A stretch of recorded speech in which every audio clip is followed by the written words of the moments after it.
35 सालको पर्यटन ऐनले अहिलेको आवश्यकता र अहिलेको भावनाको प्रतिनिधित्व गर्दैन। त्यसकारणले हामी समग्रमा पर्यटन ऐन निर्माणको चरणमा छौँ।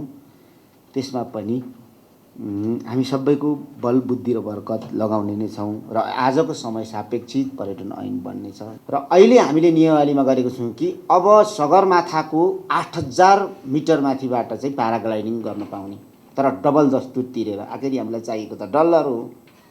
डबल दस्तुर तिर्न चाहने मान्छेले 8000 मिटर माथिबाट चाहिँ प्याराग्लाइडिङ गर्न पाउने, पिकमा चाहिँ नलाने।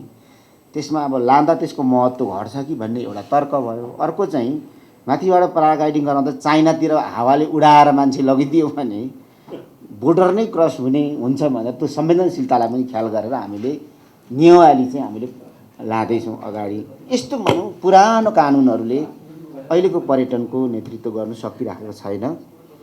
अब संस्कृतिको त ऐन नै छैन र संस्कृतिको नीति पहिला निर्माण गर्नुको, राष्ट्रिय संस्कृति नीति निर्माण गर्नुको निम्ति हामीले 10-11 सदस्य एउटा समिति आज नै गठन गर्दैछौँ। समय पनि त्यस्तै भयो। यो देशको पुरानो संस्कृतिविदहरू, विभिन्न क्षेत्रमा योगदान गरेको व्यक्तित्वहरूको 3 महिना अर्थात् 45 दिने कति हामीले राखेर हामी त्यो निर्णय पनि आज गर्दैछौँ।